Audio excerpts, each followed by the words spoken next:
Today is Friday, August the 22nd, 2014. The location is the Yankee Air Museum in Belleville, Michigan.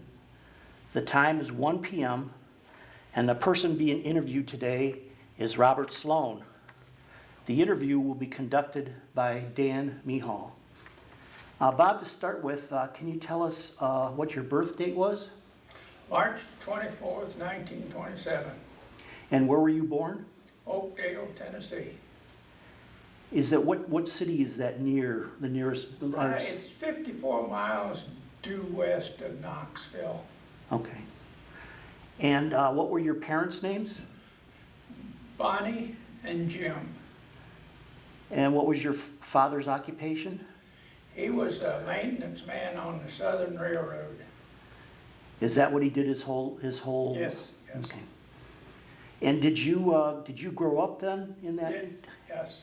And I grew up in Oakdale. Okay. And went to high school there? Yes. What high school did you go to? Oakdale High School. Okay. And did you have any brothers and sisters? Yes. I have 4 brothers and 3 sisters. Okay. And did you graduate from high school before you entered the service? No. I quit roughly as a freshman, and I went to work at Oakridge, Tennessee. Okay. And it was so far to drive, and I got a job with the Southern Railroad in supply, and I quit Oakridge and went to the railroad. So what year did you leave high school then at that time? I don't remember what year it was, but I was a couple of years behind in school, and so it had to be probably 42, 43, something, 42, I'm sure. So how long did you work after school, after you left school before you entered the military? Like a couple of years, you think? No, just about a year. Okay. And when you were at Oakridge, what did you do there? We put, and I think it was Y12, they used a corrugated asbestos siding on the building. It was probably, half an inch, quarter inch thick, and we bolted it to steel. The idea was, theoretically, if there's an explosion inside, the walls would come apart and the building would stay. And that was why, but it was just fastened to steel. It was not a part of a permanent type of building. Okay, it was there more or less just to keep the weather out. And... Exactly. Okay. Well, you were pretty young when Pearl Harbor occurred. Do you have any memories of Pearl Harbor, or what were those memories? Well, and where I lived in Tennessee, in the mountains like that, we didn't even know what Pearl Harbor was. I didn't even know the Japs existed. And it was not real to me. I can remember, and it wasn't real that anybody would do that. Why would anybody want to kill 2,000, 3,000 people they didn't even know? Yes. And it just was unreal to me. It must have been quite a shock for the people of Tennessee, because when they built Oakridge, a lot of people migrated there. Right, but we didn't know what they were doing. Right. But I mean, it must have been kind of a culture shock for right. you. It surely was. Because a lot of those people probably came from up north. And Right. So what year did you enter the service then? It would have been 43, late 43. Now don't quote me on the dates, because Okay. I can't remember them. And which service did you enter then? Navy. And did you enlist? Yes. Mother signed my papers so I could get in. I went in at 17, and she had to sign my papers for me to go in. And why did you choose the Navy as opposed to the Army or the Air Force? Well, my brother was in the Army, and he sent pictures back of him in maneuvers in South Carolina. sleeping on the ground in a mud hole, falling in holes and stuff. And I said, at least I will have a dry place to sleep till something bad happens. And so I decided to go in the Navy. Well, you and your brothers all served in various armed forces or various units during the war, so you were well represented in different branches of the military. Right, right. Can you just run briefly through your brothers and where each one served?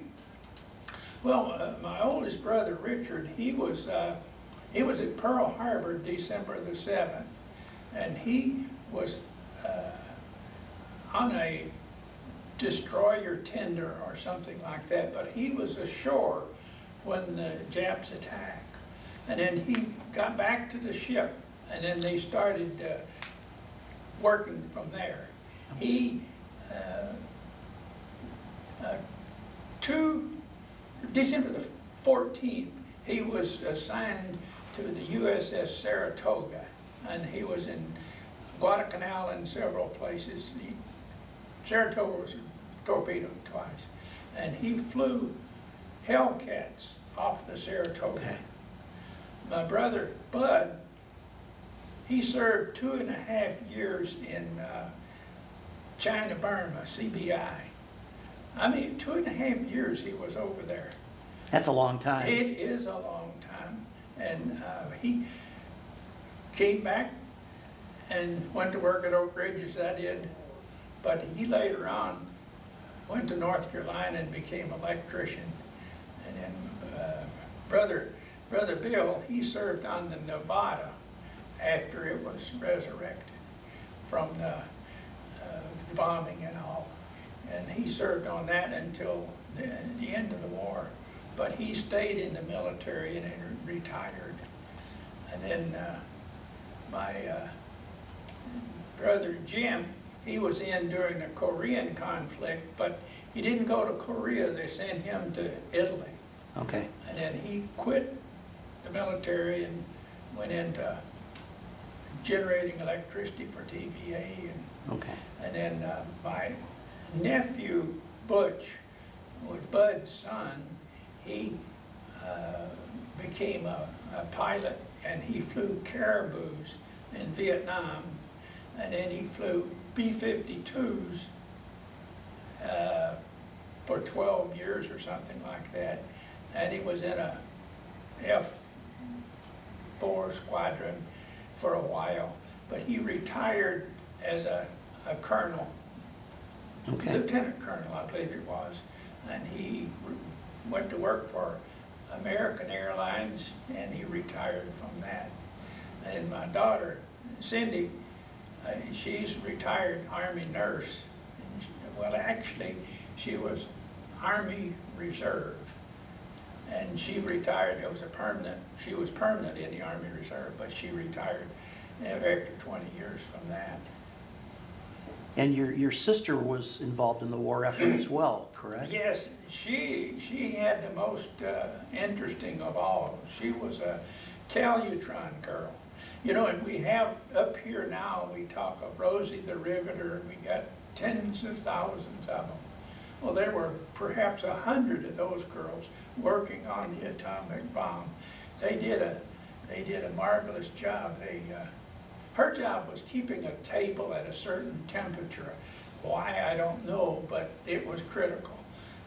They had originally all of this done by remote control. It didn't work. And so they hired these high school girls, and everything worked perfect. It just was, they couldn't talk what they were doing. They couldn't even talk to each other when they were in there. You couldn't even greet one another when you were in the building. And you never, ever talked about anything you did. Getting back to you, after you enlisted, did you go into the Navy right away, or did they? Yes.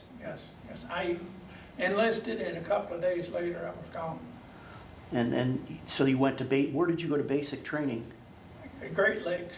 Okay. Do you have any memories of Great Lakes? Were you there? I wasn't accustomed to the snows. And I'm telling you, we had to clean the grinders off. Parades were Saturday, and the grinders outside is where we had them. And that snow had to be cleaned off. And I wasn't accustomed to that kind of stuff. It was really interesting. I really liked it. And I especially liked the drilling and stuff like that. That was a lot of fun. Wow. How long were you in basic? Rough, do you remember? Basic training? Yeah. We were, as I recall, we were 13 weeks in basic training, which was longer than usual, but at that time they had nowhere else for us to go. Okay. And so they kept us in basic training for I believe it was 13 weeks. I know it was a lot longer, but in basic training, one of the fun jobs was firefighting. They had these concrete ships, I mean, these holes, and you'd go through these holes, and there'd be a room here and a room there, and they'd set this room on fire, and you had to go in and put this fire out. And you'd go through, an instructor would set this one on fire, then somebody would have to go back and put that fire out so you didn't eat your hoses out going to the other. It was really neat. And one of the most fun things was shooting a 20mm anti-aircraft gun. That was a ball. So after you got done with basic, did they give you a leave, or did you just go on to your next training? Yes, we got, I think we got a week off, and then we reported to, it wasn't Shoemaker, California, but it was a station in California where you get transferred about. And even there, we stayed a month before we were assigned to anything.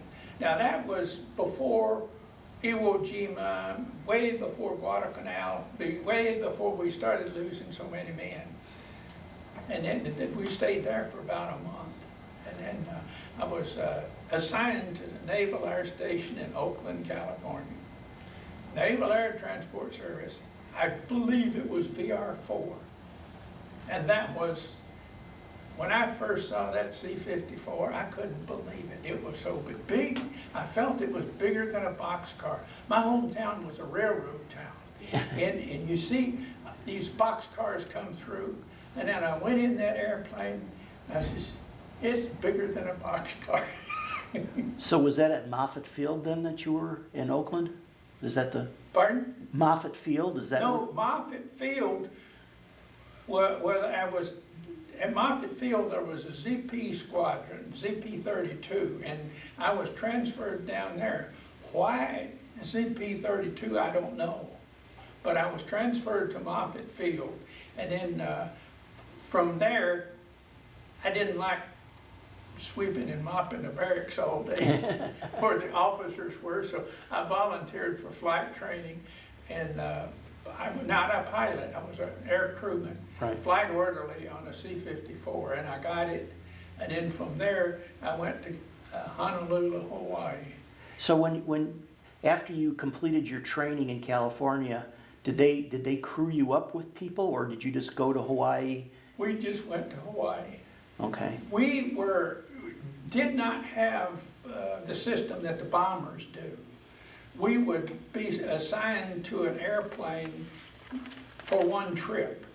Then when you come back, and that same airplane would go, and an entire new crew would be at it. Okay. We didn't have permanent people we were with all the time. Okay. Did you what kind of did you get any specialized training when you were taking the flight training? I mean, just emergency type things, you know, how to ditch the airplane, what to do, how to secure anything that's loose, you secure it. Anything that's loose, if possible, you throw it overboard, you get it out of the way, and have demonstrate how to put the Mae West on and be sure that the life rafts are in position, and the main thing is you tell people, get away from the wings because there's wires coming off of the wings and stuff like that. It just, safety Right. is that was the main thing that we were trained. So when you say that I understand that you didn't stay with the same plane, but did you stay with the same guys? No, No? no, we didn't stay with the same guys. Okay. Can you describe your duty overseas, what you did when you were over? Well, it was really rough. I'll tell you, it was really rough. You know, it was just like getting money from home without writing for it. Honest, I couldn't believe it. I couldn't believe how easy it was. Now, there was Marines there. Now, them guys were training all the time. I often said that my training in the Navy was more like a Boy Scout camp compared to what the Marines went through. But the Marines were fighting themselves and killing people. Our job was to save that ship. That's what we were trained to do, save the ship, not kill somebody. And that's the reason I felt that we had a Boy Scout camp. It was fun. So you were flying supplies across the Pacific, is that correct? Yes, yes. So you were flying from Hawaii to what destinations? Well, we flew from Hawaii. We stopped off at Johnston Island. Then we would stop off at Kwajalein, and we'd usually spend the night at Kwajalein, and then we'd go on to Guam. And we just, I don't remember any Marine ever being mad at us for coming in, because I don't think that airplane ever left without having mail on it. And that's the main thing that the guys were. But we brought wounded back. A fellow, well, a member of the museum for a while, Don Johnson, he was wounded on Iwo Jima. And he said Naval Air Transport Service flew him back to Guam.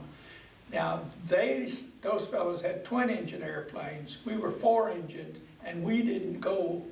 We would take blood plasma to Guam, then they could take it to Iwo Jima or wherever they needed it. But we didn't go. Wherever we went, it was secure. Okay. But were you then taking wounded back from Guam back to Hawaii then? Yes, yes, yes. Did you have to reconfigure the airplane? Oh, yeah, yeah. The airplane at that time had no interior as see it today. They have these sound screen skin that goes on it. Well, these were just bare metal, and we would hook a stretcher on it. And I know there were 2 stretchers high, and it could have been 3, but I don't remember for sure. But I know we had 2 stretchers high, and everybody said that I got a couple of USO troops to take down. Boy, they were. When we got there, the powder and junk was all over the airplane, and I had to clean it up. Well, C-54 is a big airplane, so you must have been able to haul a lot of wounded guys. Oh, yeah, we did. Just tons of people. But now, that particular airplane was not the airplane you see today. The one you see today, we had 2 enormous fuel tanks just after the cabin. Just after the pilot's cabin there. There was 2, one on each side. And I remember one time we were in flying, it was just this real boring.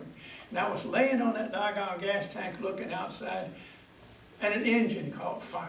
Oh, jeez. I'm telling you, I thought this was it. But we got it out. It just went momentarily, and it immediately went out. But the fear lasted for months. Now, did you have medical personnel on board when you were bringing the wounded back? Yes, there were doctors and nurses. Whatever we carried, they were with us. And the saddest ones, I think, were the Section 8s. They would be in not stretchers, but what do you call them when they're tied? Straitjackets? Straitjackets, yeah. And those were so sad. And the poor guys, you'd look at them, and you know they can't help it. And it just made me so sad. It was just so sad.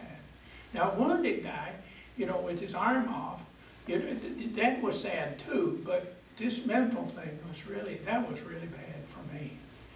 So did you have passengers, doctors and nurses coming out with you from Hawaii too? I mean, did you? No, No? no, we never, I don't remember the airplane I was in ever hauling any doctors back to Guam. Okay. So how long were you overseas?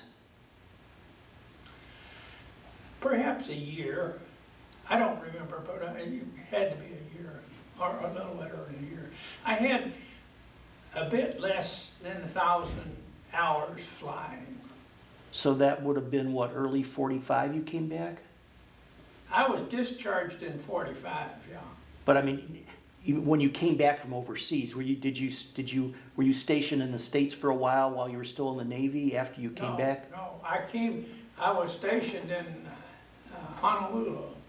And then from Honolulu, when I got my discharge, we were up for discharge, I even asked for, to ride back on a ship. I didn't want to fly back. And the guy says, well, why don't you want to fly back? It's so much quicker. And I says, do you realize I've been in the Navy 2 years and never been aboard ship? So I came back on the APA 227. How long did that take? I want to say it was about 6 days. And outside of Oakland, we hit some bad weather, and the stern of the ship would come out of the water, and it would vibrate, and it dropped back into the water. Where were you on VJ Day? Do you remember? I was in, it was Oakland or San Francisco, I don't remember, but I know the next day we were confined to the base. We couldn't go ashore because there was so much going on in town. We could, and as a flight crew, we always kept our identification with us. We could leave the base anytime we weren't on duty. We didn't have to get permission to leave. We had our ID with us that we could leave because we went from place to place and it had to be with us all the time. So were you discharged fairly soon after VJ Day then? Yeah, about 3 months maybe. And did they provide you transportation back home from California? Yeah, I was discharged. We went to a receiving station or whatever you call it. We were unloaded in California somewhere. And then we went to this receiving station, and then they sent me back to Memphis, and I was discharged in Memphis. Went back in what we call cattle cars. But that's the way it was. Yeah. They weren't luxury or anything. And then from there, they supplied a train ticket back home to Oakdale. Okay. And I was the first World War II veteran to go back to school at Oakdale, to sign up to go back to high school. So is that what you did after the war then, right after the war? I went back to high school. And you completed your high school degree? Yeah. When did you meet your wife? It was, well, I had been a carpenter for, well, it was probably 1950. Because I'd come to Michigan and became a carpenter, and then I'd gone back down there and I met her down there. As a matter of fact, that was really interesting. I had to go to a dentist, and she was the dental assistant. So that's how I met her. When did you get married? What year? I hope my wife don't see this, but I don't remember. We've been married about 55, 57 years, something like that. Okay, well that would make it around 1955. Something like that. Okay. And when you got married, were you married down in Tennessee? Tennessee, yeah. And then when did you come to Michigan? I came to Michigan at least 2 years before I was married. I was a journeyman carpenter when I got married. Okay. Now you had, you mentioned one daughter. Is that your only child? Cindy. No, I have a son, Marty. Okay. He owns a lawnmower shop in Farmington Hills, United Mower. Oh, I know where that, yeah, it's on Yeah. Grand River, yeah. Yeah, yeah. I drive Okay. by it all the time, yeah. Good. That's my little boy. He ain't a little boy either. Have you, have you been to any reunions or anything, you know? School reunions, School. but not Navy reunions. Okay, High school, I try to make high school reunions well, we used to have them every 4 years, and I tried to make them. The last one I didn't get there. okay.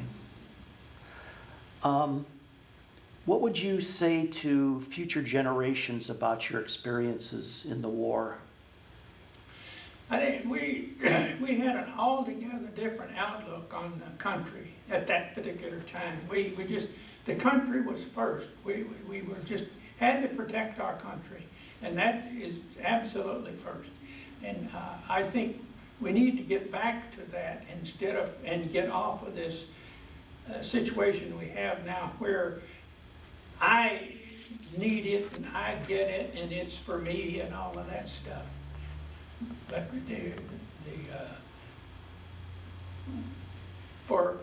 you just think about it. My mother let 4 of her children well, 3 of them were in World War II, and she signed the papers for me to go. And that's the patriotism that was at that time. I thought that was just great. And then the younger brother came up in a Korean, and he was allowed to go to that. I thought that was neat. Getting back to your experiences in overseas, what was it like flying over all that water as you flew from Hawaii to Johnson Island? That's a long ways. It was extremely boring. And then we had an engine fire, and then we had an electrical fire inside. And as that fighter pilot used to say, we had hours and hours of boredom and gigantic fear. Was the C-54 a reliable plane? Oh my goodness, yes. It was the greatest. I don't remember we ever losing one. I think one went down in the mountains, but it was in the foggy weather. But our squadron never lost an airplane. Now, we were not around where the Japs were shooting at us either. Yeah, well, I don't think they would risk those planes in combat. That's the reason. But now you realize I volunteered for everything I had. I volunteered, and they put me where they wanted me. How long of a flight was it roughly from Hawaii to Johnson Island? Do you remember? That was a relatively short flight. I'm going to say about 5 hours or so. But to Kwajalein, I'm going to say that was about 2,500 miles, 2,000 miles, or something like that. But it was a long, long trip. And when we would go to Kwajalein, we would spend the night and then go down to Guam. And when we got to Guam, we stayed in the flight personnel rest camp. I kid you not. They even had a concrete swimming pool for us. It was them CBs were nice. Well, the problem was that they had some stinger in the ocean, and we couldn't swim in the ocean. Okay. Some of the guys did, but we weren't supposed to. And we we lived in Quonset huts, and there were coconut trees around.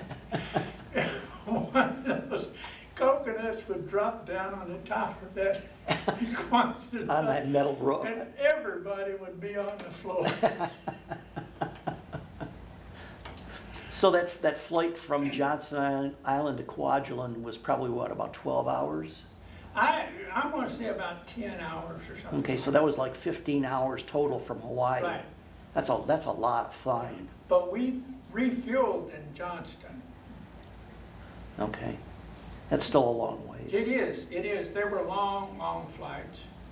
And coming back from Oakland, that was a long flight. That was really a long one. When you were offloading the supplies that you brought, how did you Was there a ramp on the back that you slid them down, or how did you get the? We were not, we didn't do stuff like that. Okay. All I did was check to be sure it was secure. They had a load master that loaded the airplane, and they secured it to the fuselage, to the body of the airplane. And then we looked at it as we go through flight, so the vibration didn't shake anything loose. Okay. But it was loaded. When we took over the airplane, it was loaded. Okay. And that particular airplane at that time had a toilet in it. Most people don't realize that bombers didn't have toilets. No. C-47s did. C-47? There was a toilet in there. In fact, our airplane has a toilet. Oh, does it? I don't think it works, but it's back there. There's space for it. Yeah. Well, we had that, and that was necessary for sure. Well, yeah, if you're going to be on it 17 hours, that's for Yeah. sure. Well, I don't think I have any more questions, Bob. Is there anything else that you want to say or share? I don't think of anything right now. There was something, but it slipped away again.